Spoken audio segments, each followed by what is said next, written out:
জানেন আমাদের চৌকা এবং কিরণগঞ্জ দুইটা বিজিবি ক্যাম্পের মাঝামাঝি স্থানে 177-এর 3S বরাবর এখানে আমাদের বাংলাদেশি কিছু আম গাছ ছিল। তো ভারতের নাগরিকরা আমাদের এই বাংলাদেশি আম গাছ কাটাকে নিয়ে একটা ভারতীয় নাগরিক এবং বাংলাদেশের নাগরিকের সাথে একটা উত্তেজনার পরিস্থিতি সৃষ্টি হয়।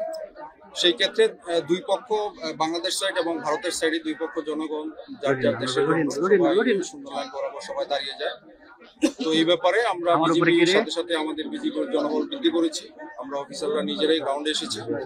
এসে আপনারা দেখেছেন যে 4:10 আমাদের বিজিবি ব্যাটালিয়ন কমান্ডার পর্যায়ে বিএসএফ এর কমান্ডেন্ট এসেছিল। আমাদের কমান্ডেন্ট পর্যায়ে একটা ফ্ল্যাগ মিটিং হয়েছে এবং বিএসএফ এর পক্ষ থেকে দুঃখ প্রকাশ করা হয়েছে যে গাছগুলি কাটা হয়েছে, এটা অন্যায় হয়েছে এবং তাদের পক্ষ থেকে তারা এটা ব্যবস্থা নেবে। তো সুতরাং আমরাও একদম লাস্ট এটা সম্পূর্ণ বিচার না হওয়া পর্যন্ত আমরা গ্রাউন্ডে আছি এবং যেন শূন্য লাইন বাংলা কেউ অতিক্রম না করে এবং উত্তেজনা পরিবেশ প্রশমিত করার জন্য আমরা বিজিবি প্রস্তুত আছি। পাশাপাশি আমাদের বিজিবির পাশে আমাদের বাংলাদেশি জনগণ, আমাদের দেশপ্রেমিক জনগণ আমাদের সাথে আছে এবং আমাদের জনগণ আমাদের যেটা নিশ্চয়তা করলো ভবিষ্যতেও আমাদের থাকবে। সুতরাং আপনাদের মাধ্যমে আমি রিকোয়েস্ট করতে চাই, বর্তমানে শূন্য লাইন বরাবর আমাদের জনগণকে দূরে সরে আসার জন্য বিজিবি আমরা দিনরাত প্রস্তুত আছি। আমরা ইনশাল্লাহ যে কোনো পরিস্থিতি আমাদের বিজিবি কন্ট্রোলে আছে। আর একটা বিষয় জানতে চাচ্ছিলাম, কয়েকজন আহত হয়েছে এবং ওই পক্ষ থেকে বোমা নিক্ষেপ করা হয়েছে বেশ কিছু।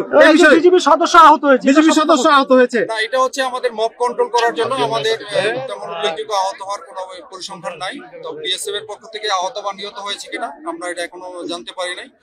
তবে আমরা এটা বিভিন্ন মব কন্ট্রোল করার জন্য ওরা সাউন্ড নিক্ষেপ করেছে, যেটা ওরা ইন্টারন্যাশনাল আইন যেটা আছে এটা ভঙ্গ করেছে।